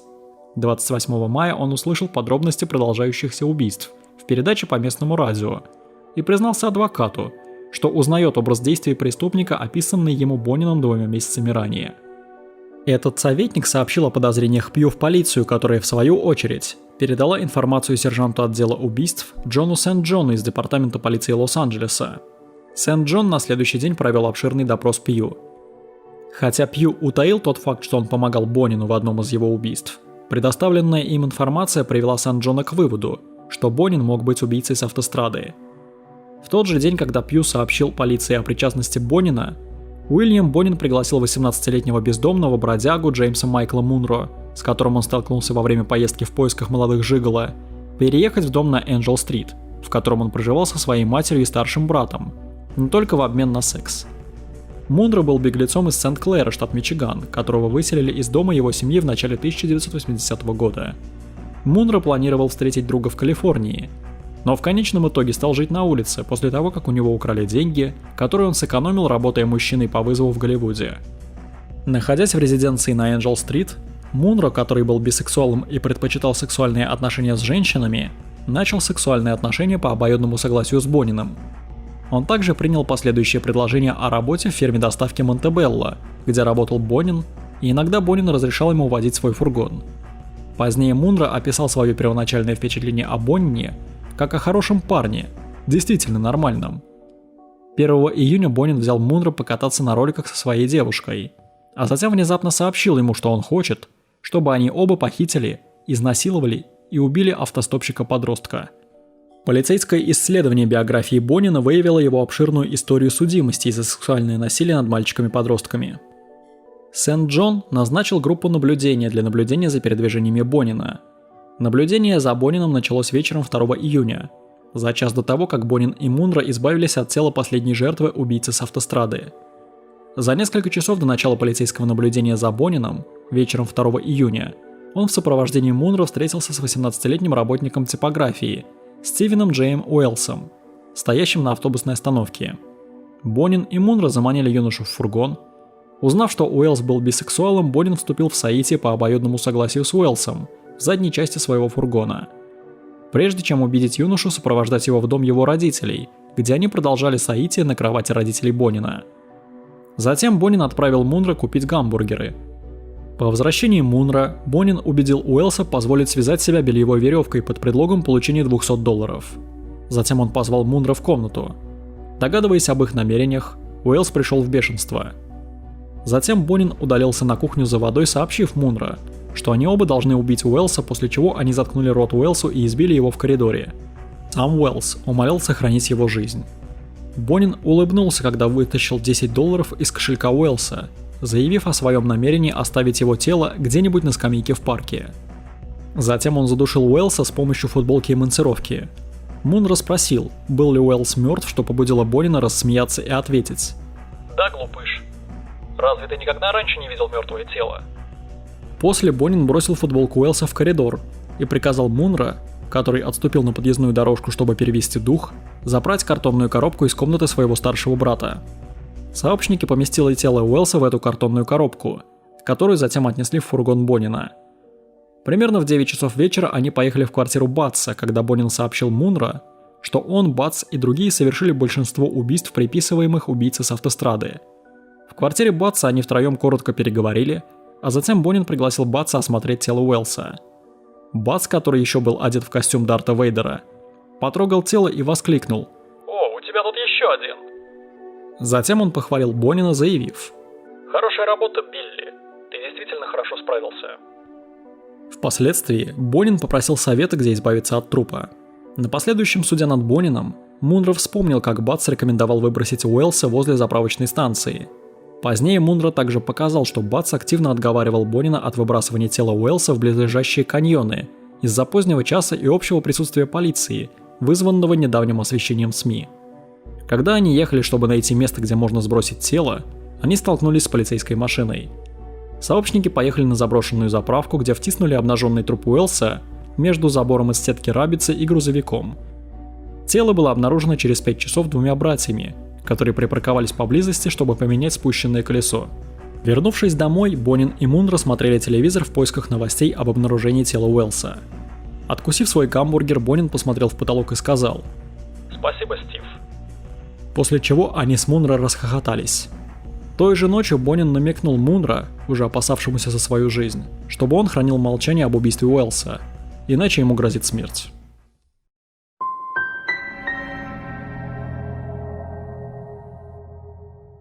После 9 дней наблюдения, в течение которых Бонин работал в Dependable Drive Away, навещал друзей и возвращался в свою квартиру, 11 июня 1980 года полиция заметила, как Бонин колесит на машине по всему Голливуду без какой-либо определенной цели, безуспешно пытаясь заманить 5 мальчиков в свой фургон.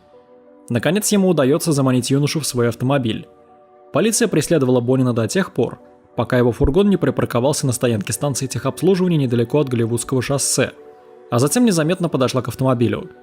Услышав приглушенные крики и стук, доносящийся из фургона, офицеры в штатском ворвались в машину, где обнаружили Бонина в процессе изнасилования 17-летнего беглого Гарольда Юджина Тейта из округа Ориндж, на которого он надел наручники и связал.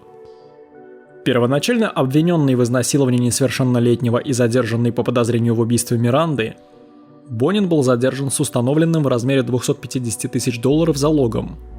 Вскоре после этого девушка Бонина уведомила его босса о его аресте, добавив, что арест был связан с делом об убийце с автострады, что заставило Мунро, уже опасавшегося отсутствия Бонина на работе в тот день, прийти в бешенство.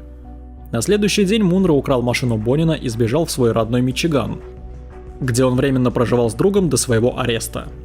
Внутри фургона Бонина следователи обнаружили многочисленные улики, свидетельствующие о его причастности к убийствам с автострады.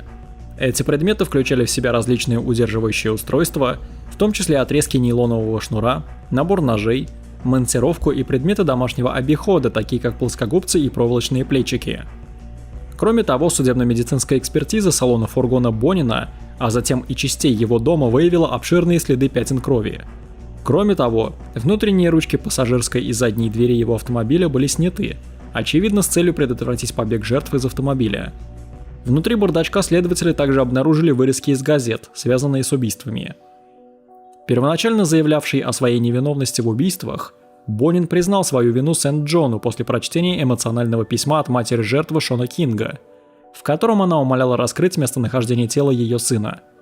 Однако Бонин уточнил, что его признание было сделано не для того, чтобы облегчить боль матери, а потому, что он догадывался, что поскольку Кинг был похоронен в округе Сан-Бернардино, полиция, скорее всего, купит ему гамбургер на обед во время длительной поездки.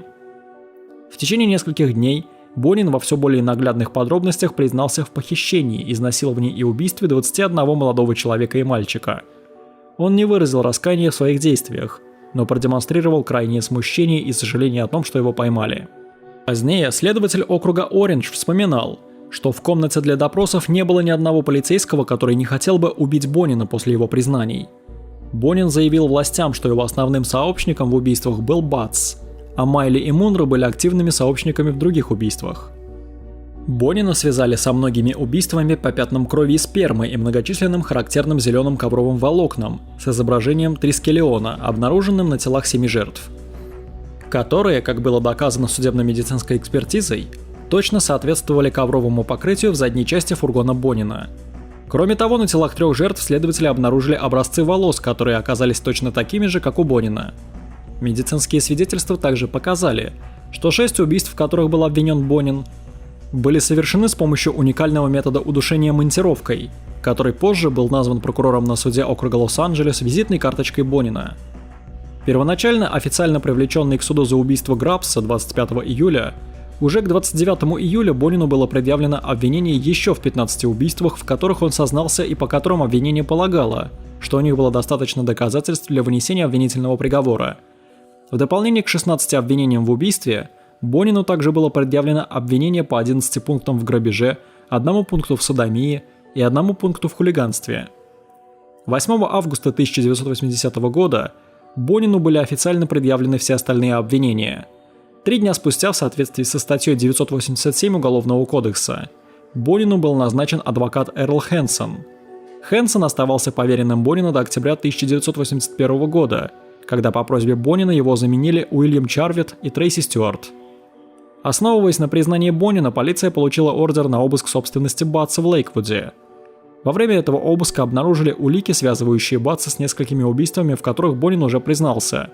И 29 июля Батс предстал перед муниципальным судом по обвинению в соучастии Бонину в 6 убийствах, совершенных в период с августа 1979 года по апрель 1980 года. Он также был обвинен в 3 грабежах. В заявлении для прессы, касающемся полицейского расследования убийства, департамент шерифа округа Лос-Анджелес заявил: «Считается, что Бонин и Батс несут ответственность за похищение, пытки и убийства по меньшей мере 21 молодого мужчины в период с мая 1979 года по июнь 1980 года, 14 из которых были совершены в пределах их юрисдикции». Несмотря на то, что изначально он заявлял о своей невиновности, Батс вскоре признался, что сопровождал Бонина во время каждого из убийств, перечисленных в обвинениях против него, и активно участвовал в сексуальном насилии над несколькими жертвами. В своем признании Батс утверждал, что участвовал в убийствах в первую очередь из-за страха, утверждая, что у него был выбор – либо молчать, либо стать следующей жертвой, добавив, что он нашел в себе смелость признаться только после того, как узнал, что Бонин находится под стражей. Батс был непреклонен, заявляя, что имел лишь ограниченную роль в реальных пытках большинства жертв, но признался в активном участии в пытках одной жертвы. Батс утверждал, что после того, как они успешно заманивали жертву в фургон, он обычно проезжал небольшое расстояние, затем останавливал машину, чтобы помочь Бонину удержать свою жертву, а уже потом ездил без особой цели, пока Бонин издевался над пленником в задней части фургона.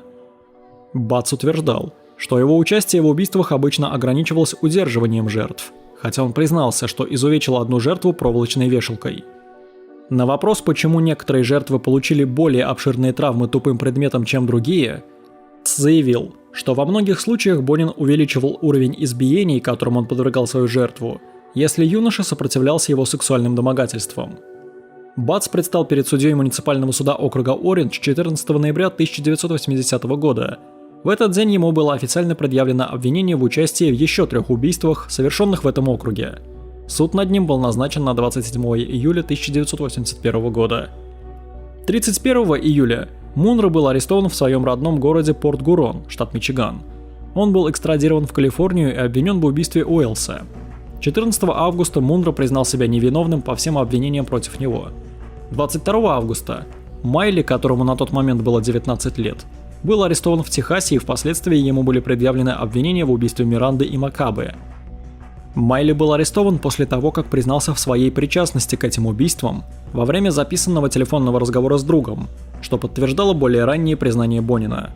Первоначально он признал себя невиновным по 2 обвинениям в убийстве первой степени, но признал себя виновным на 2 отдельных досудебных слушаниях в мае 1981 года.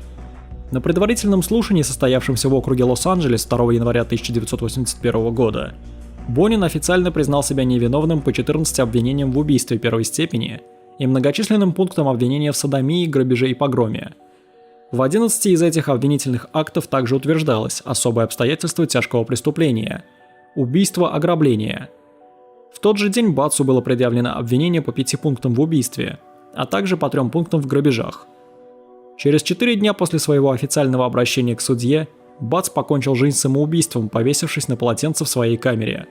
Последующее расследование показало, что Батс безуспешно пытался покончить с собой по крайней мере 4 раза до своего ареста. Его адвокат предположил, что депрессивное состояние Батса было усилено предстоящим обнародованием стенограмм показаний его клиента, в которых Батс наглядно описал пытки, которым жертвы подверглись перед убийствами. За 3 месяца до самоубийства Батса он отклонил предложение признать себя виновным по всем обвинениям, выдвинутым против него, в обмен на пожизненное заключение с минимум 25 годами до возможности условно-досрочного освобождения. На момент самоубийства он не соглашался принимать какие-либо формы сделки о признании вины или давать показания против Бонина. И Майли, и Мунро согласились дать показания против Бонина в обмен на избавление от смертной казни, а заместитель окружного прокурора также согласился добиваться снятия дополнительных обвинений в содомии и грабеже, выдвинутых против Мунро, если он решится дать показания. В случае с Майли он согласился принять 2 отдельных признания вины в убийстве первой степени в обмен на 2 одновременных приговора к пожизненному заключению с возможностью условно-досрочного освобождения через 25 лет.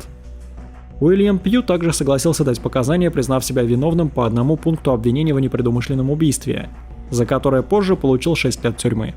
19 октября 1981 года Бонин предстал перед судом округа Лос-Анджелес по обвинению в убийстве 12 своих жертв, тела которых были обнаружены в этом округе. Судебный процесс начался 5 ноября 1981 года. Прокурор добивался смертной казни по каждому пункту обвинения в убийстве, заявив в своей вступительной речи перед присяжными: «Мы покажем, что он убийца с автострады, о чем он хвастался ряду свидетелей. Мы покажем вам, что он наслаждался убийствами. Мало того, что он наслаждался ими, у него была ненасытная потребность, ненасытный аппетит, не только к содомии, но и к убийствам». Далее прокурор уточнил, что Бонин следовал удручающе знакомой рутине в своих убийствах. Заманивал или заставлял жертву сесть в свой фургон, а затем связывал жертву. Затем он неоднократно насиловал пленника между пытками и во время них, а затем, наконец, достигнув кульминации оргии, убивал жертву. Прокурор также утверждал, что Бонин считал убийство групповым видом спорта и обычно готовил людей с низким интеллектом к участию во многих своих убийствах. Майли и Мунро дали показания против Бонина на суде над ним в округе Лос-Анджелес, подробно описав убийства, в которых они сопровождали Бонина. В своих показаниях Мунро заявил, что вскоре после убийства Уэллса он и Бонин поехали в ресторан «Макдональдс» и купили гамбургеры на $10, взятых из кошелька Уэллса. Когда они ели гамбургеры в доме Бонина, тот засмеялся и задумался. «Спасибо, Стив, где бы ты ни был». Майли свидетельствовал о своем участии в убийствах Миранды и Макабе, подробно описывая, как перед убийством двух жертв избивали и пытали с помощью различных инструментов, и как он слышал треск костей, когда Бонин надавил монтировкой на шею Миранды. Майли продолжил свои показания словами. «Ребенка вырвало. Я также прыгнул на него, убив парня».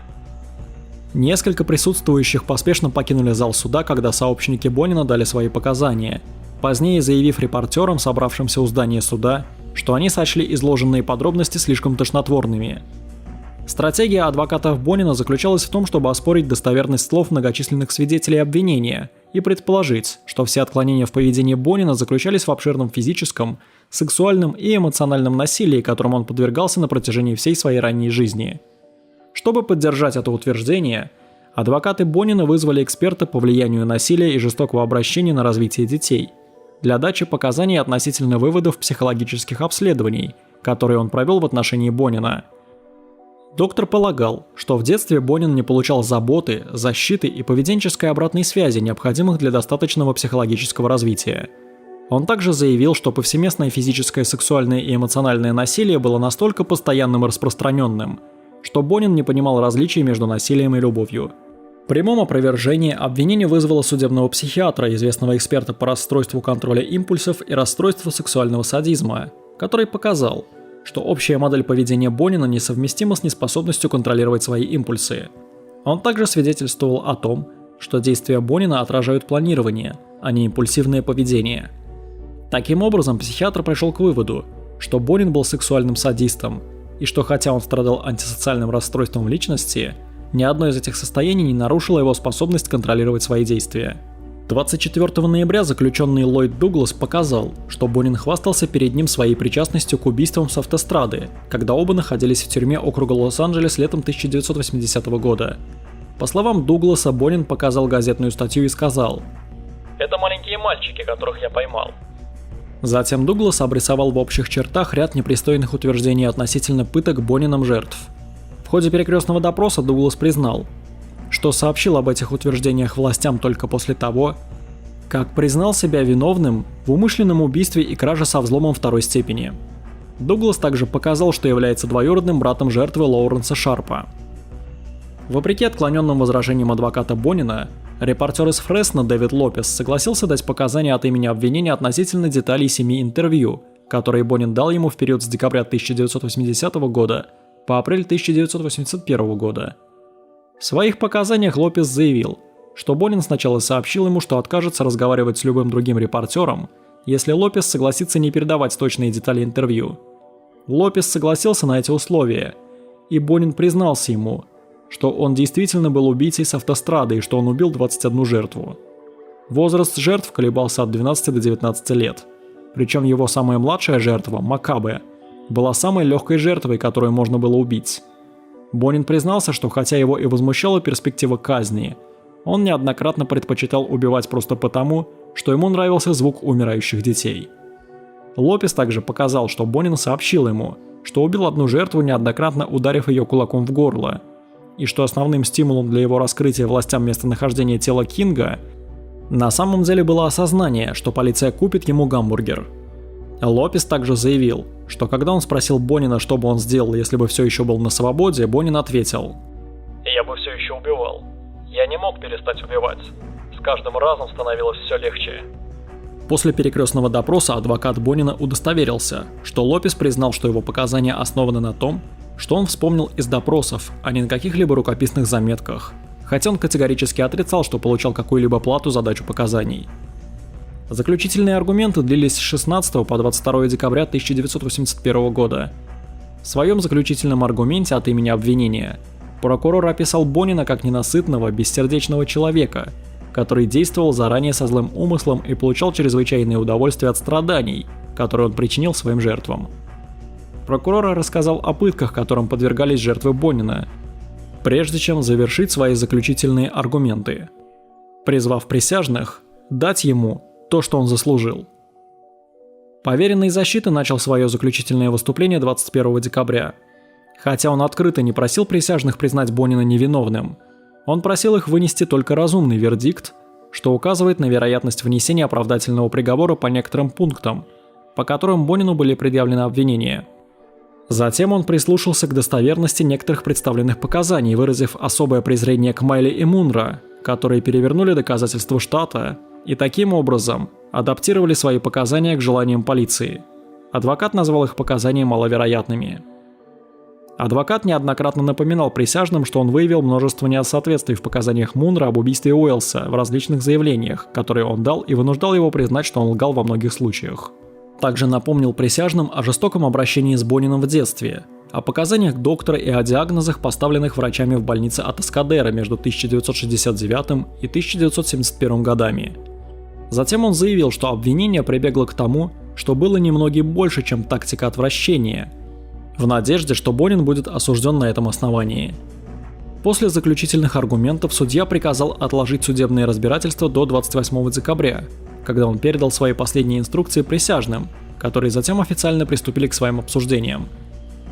Первый суд над Бонином продлился до 6 января 1982 года. В этот день присяжные признали Бонина виновным в 10 убийствах, за которые его судили, хотя он был признан невиновным в убийствах Лундгрена и Кинга и ограблении еще одной жертвы. Когда эти приговоры зачитывались секретарем суда, многие родственники и друзья жертв Бонина плакали. На следующий день обвинение и защита сделали поочередные заявления о фактическом приговоре, который должны были вынести присяжные. Прокурор потребовал смертной казни, а адвокат пожизненного заключения. 20 января присяжные также установили, что особые обстоятельства, предусмотренные законодательством штата Калифорния, множественные убийства и грабежи, были соблюдены в 10 делах об убийствах, в которых они признали Бонина виновным, и таким образом единогласно рекомендовали вынести ему смертный приговор. Бонин был оправдан в содомии и убийстве Кинга, потому что он привел полицию к телу жертвы в декабре 1980 года, с соглашением, что его приведение полиции к телу не может быть использовано против него в суде. И поэтому прокуратура обсудила исчезновение Кинга на суде, но не обнаружение его тела. С него были сняты обвинения в убийстве Лундгрена, потому что Бонин категорически отрицал совершение этого конкретного убийства в интервью, которое он дал журналисту. В ответ на рекомендации присяжных судья распорядился о повторном созыве суда 24 февраля. В этот день адвокат выступил за изменение приговора, рекомендованного присяжными. Однако 12 марта судья официально приговорил Бонина к смертной казни за 10 убийств. Описывая убийство как грубое и отвратительное оскорбление человеческого достоинства, судья сообщил, что если смертный приговор Бонину будет заменен пожизненным заключением, приговоры должны отбываться последовательно. Затем Бонина постановили передать начальнику государственной тюрьмы Сан-Квентин для ожидания казни в газовой камере. Он остался равнодушным после вынесения этого приговора, ранее сообщив своему адвокату, что полностью готов к такому исходу. Перед запланированным вторым судебным процессом в округе Ориндж Бонин был временно выведен из камеры смертников и задержался в одиночной камере, где он оставался до завершения судебного процесса. Эта мера безопасности была в значительной степени связана с тем, что ранее он был жестоко избит заключенным членом банды, с которым он находился в одной камере.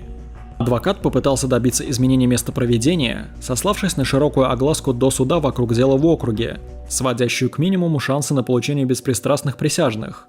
Однако это ходатайство было отклонено судьей, который в ноябре 1982 года постановил, что после осуждения Бонина у дела об убийце с автострады в округе Ориндж была минимальная огласка.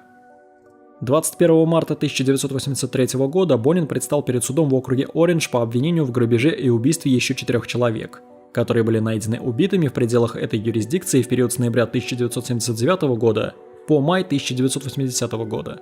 Первоначальный отбор присяжных начался в этот день, и в общей сложности 204 потенциальных присяжных прошли процесс отбора, из которых в итоге отобрали 16 человек. По завершении процесса отбора присяжных, поверенный Бонина возобновил ранее поданное ходатайство о переносе судебного разбирательства в юрисдикцию за пределами округа Ориндж из-за досудебной огласки, запятнавшей состав присяжных. Это возобновленное ходатайство было снова отклонено судьей. Прокурор утверждал, что все 4 жертвы, убитые в этом округе, были похищены во время автостопа, а затем им приказали раздеться, после чего их связали по запястьям и лодыжкам. Затем каждая из 4 жертв подверглась изнасилованию, избиениям, пыткам и, наконец, удушению лигатурами.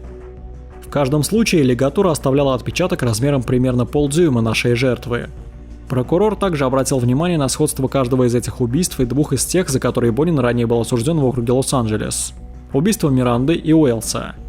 Особое внимание было уделено волокнам, найденным у каждой из жертв округа Ориндж, которые точно совпадают с характерным ковровым покрытием в задней части фургона Бонина.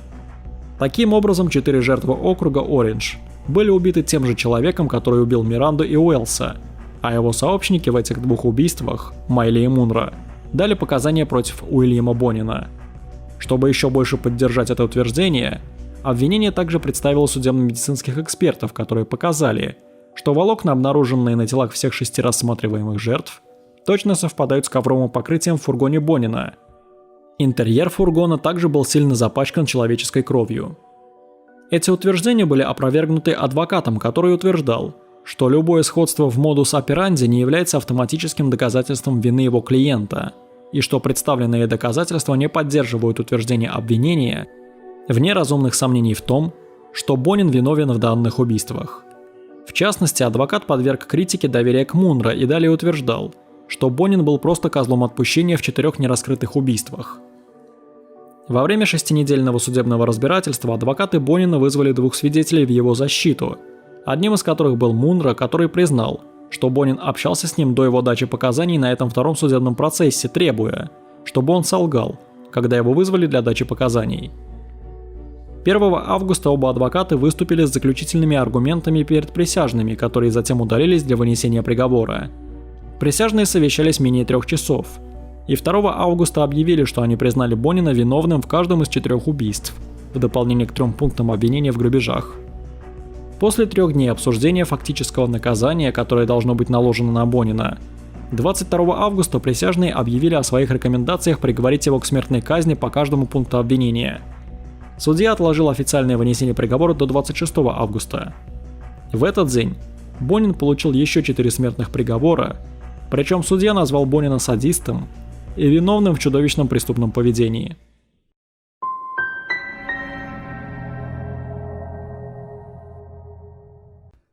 После осуждения в округе Ориндж, Бонина перевели из тюрьмы округа Ориндж в государственную тюрьму Сан-Квентин, где он ожидал казни в газовой камере. В годы, проведенные в камере смертников, Бонин увлекался рисованием и писательством. Он написал серию рассказов под названием «Отбывание срока. Истории из мыслей заключенного, приговоренного к смертной казни», которые были первоначально напечатаны тиражом в 50 экземпляров и опубликованы по цене $13 за экземпляр. Он также надеялся опубликовать научно-фантастический роман. На протяжении многих лет Бонин получил несколько незначительных наград за свои картины, рассказы и стихи. Бонин также переписывался со многими людьми, в том числе с матерями некоторых из его жертв, хотя он никогда не выражал сожаления или раскаяния по поводу убийства их сыновей, намеренно скрывая информацию, которую искали семьи его жертв. И, по-видимому, получая удовольствие от их страданий. Однажды Бонин сообщил матери жертвы Шона Кинга, что ее сын был его любимой жертвой, поскольку он был таким крикуном. Вскоре после прибытия Бонина в государственную тюрьму Сан-Квентин, он подружился с серийным убийцей Лоуренсом Биттекером, с которым он ранее находился в заключении в тюрьме округа Лос-Анджелес. Бонин также познакомился с осужденными убийцами Рэнди Крафтом, который разделил с Бонином прозвище «убийца с автострады», Дугласом Кларком и Джимми Ли Смитом. Уильям Бонин также утверждал, как своим адвокатам, так и нескольким людям, с которыми состоял в переписке, находясь в камере смертников, что Батс был фактическим главарем их банды, а он сам просто был сообщником Батса. Эти утверждения впоследствии будут опровергнуты прокурором. В 1992 году способ казни Бонина был заменен на смертельную инъекцию после казни Роберта Элтона Харриса, первого заключенного, казненного в Калифорнии с 1967 года. Харрис демонстрировал явные симптомы дискомфорта в течение 4 минут во время своей 15-минутной казни в газовой камере. Эти симптомы включали судороги. Таким образом, штат Калифорния решил использовать смертельную инъекцию, назвав газовую камеру жестоким и необычным методом казни.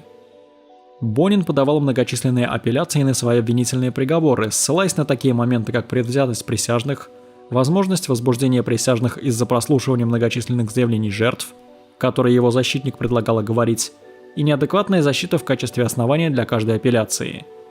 Для этих апелляций Бонин нанял новых адвокатов, которые первоначально утверждали, что его предыдущий адвокат обеспечил неадекватную защиту на судебных процессах, не уделив достаточно внимания биполярному расстройству Бонина и сексуальному насилию, которому он подвергся в детстве. Эти юристы утверждали, что если бы прежний адвокат уделил этим вопросам дополнительное внимание, Бонин был бы очеловечен в глазах присяжных. Каждая последующая апелляция оказывалась безуспешной.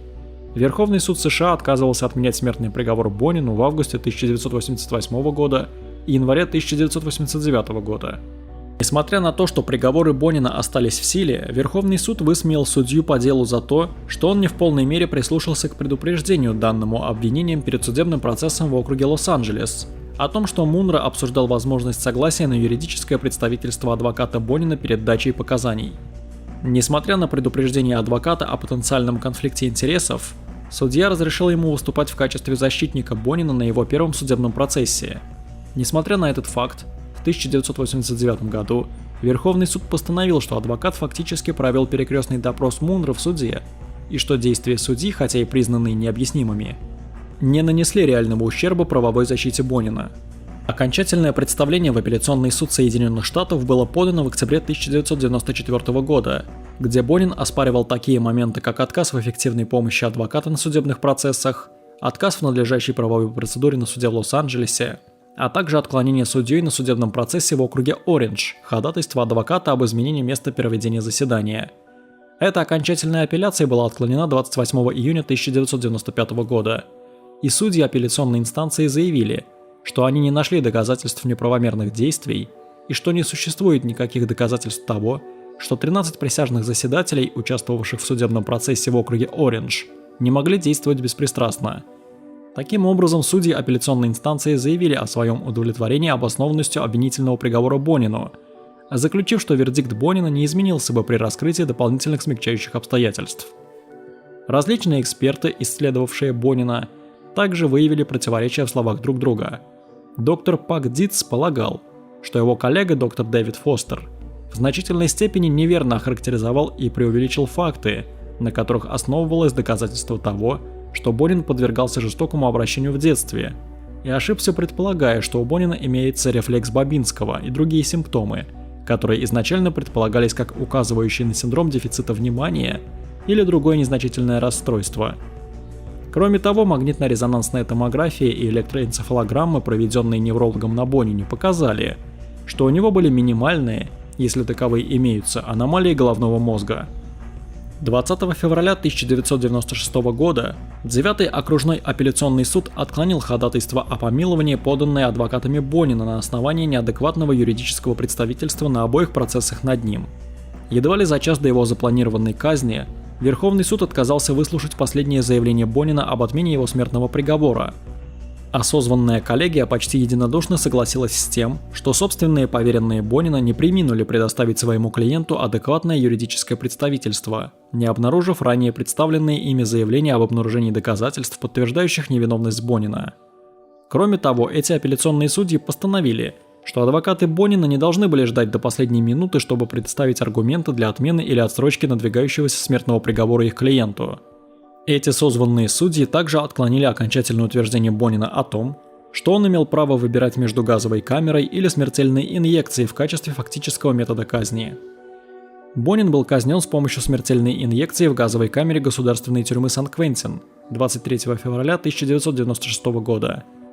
Он был первым человеком, казненным с помощью смертельной инъекции в истории Калифорнии, и его казнь произошла через 14 лет после того, как был вынесен его смертный приговор.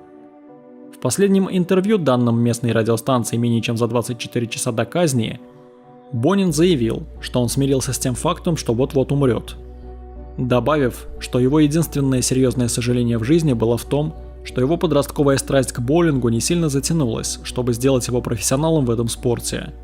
Он выразил свое несогласие с решением государства казнить его, заявив: «Многие люди считают, что я должен умереть за то, что я сделал. Я не согласен. Я ни на кого не злюсь. Но это не значит, что я не считаю смертную казнь неправильной». Бонин отрицал какую-либо ответственность за свои действия в этом интервью, заявив: «Я могу сказать, что чувствую, что эти люди верят, что я виновен, и что они чувствуют, что когда меня казнят, этому придет конец. Но это не так, и они это поймут».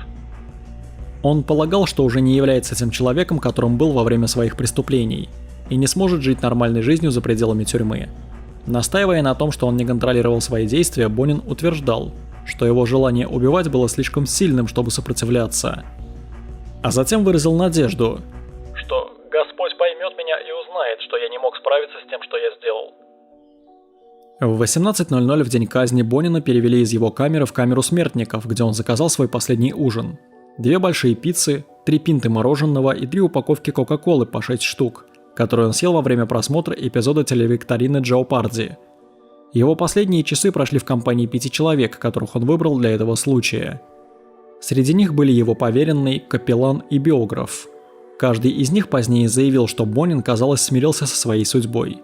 Его адвокат также добавил, что он не обнаружил у своего клиента никаких угрызений совести. В 23:45 Бонина припроводили из камеры предварительного заключения в переоборудованную газовую камеру. В своем последнем заявлении, данном начальнику тюрьмы за час до запланированной казни в полночь, Бонин снова не выразил раскаяния в своих преступлениях и оставил записку, в которой говорилось: «Я чувствую, что смертная казнь не является решением существующих проблем. Я чувствую, что это посылает неправильное сообщение людям этой страны. Молодые люди действуют так, как они видят, как действуют другие люди, а не так, как им говорят.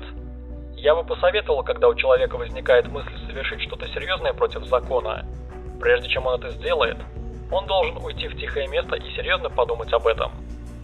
Бонин был объявлен мертвым в 0 часов 13 минут. На момент казни ему было 49 лет.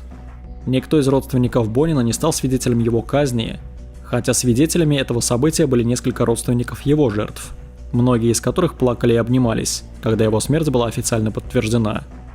По словам некоторых из этих свидетелей, казнь Бонина прошла без осложнений, и на последних этапах процедуры он находился под воздействием сильных успокоительных.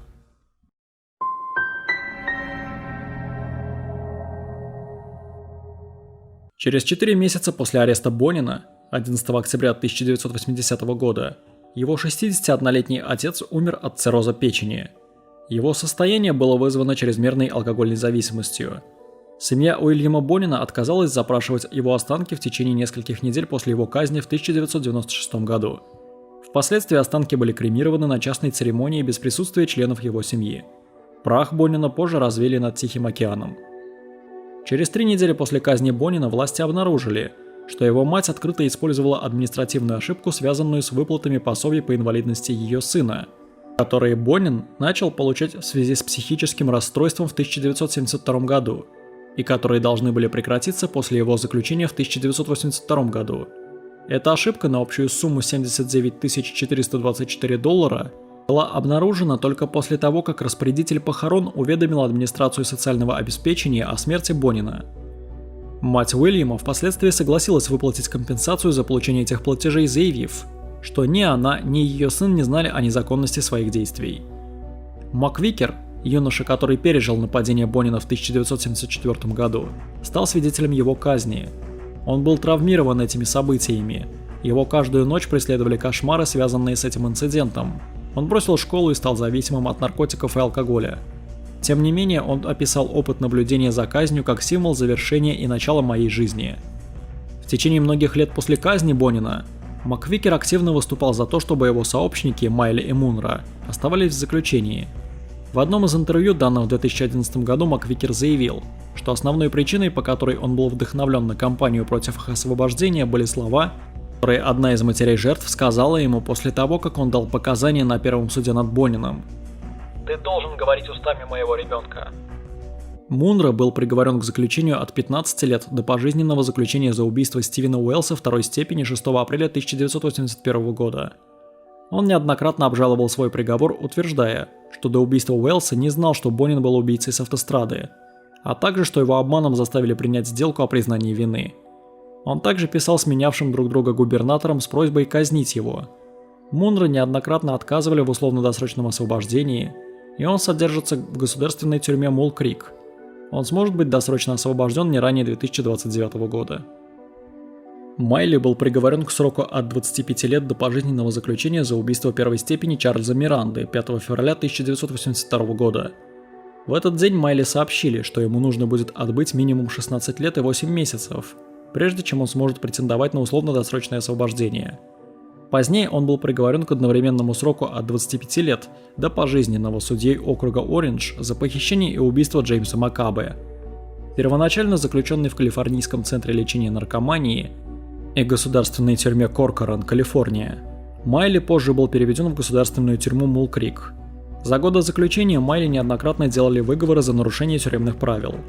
Эти накопленные выговоры включали хранение наркотиков и попытку участия в гомосексуальных действиях без согласия сокамерников. 25 мая 2016 года Майли скончался от травм, полученных 2 днями ранее, когда на него напал другой заключенный на прогулочном дворе государственной тюрьмы Молл-Крик. Первоначально он прошел обследование в тюремном медицинском учреждении, а затем вернулся в свою камеру. Позднее он был доставлен по воздуху в больницу после того, как через 2 часа после нападения потерял сознание. На момент смерти Майли следующее запланированное слушание по делу об условно-досрочном освобождении должно было состояться в 2019 году. Пью был приговорен к 6 годам тюремного заключения за непредумышленное убийство Гарри Тернера 17 мая 1982 года. Первоначально Пью было предъявлено обвинение в убийстве Тернера первой степени в дополнение к сопутствующим обвинениям в грабеже и содомии. Однако после 5 дней обсуждения присяжные признали Пью виновным в непредумышленном убийстве и невиновным в грабеже и содомии. Он отсидел менее 4 лет своего приговора и был освобожден из тюрьмы в конце 1985 года. Помимо Бонина, прозвище «убийца с автострады» получили такие маньяки, как Патрик Кирни и Рэнди Крафт. Суммарно на Бонине, Кирни и Крафте числится 131 убийство. Однако Патрик Кирни и Рэнди Крафт использовали более изощренные методы расправы с жертвами. Но это уже совсем другая история.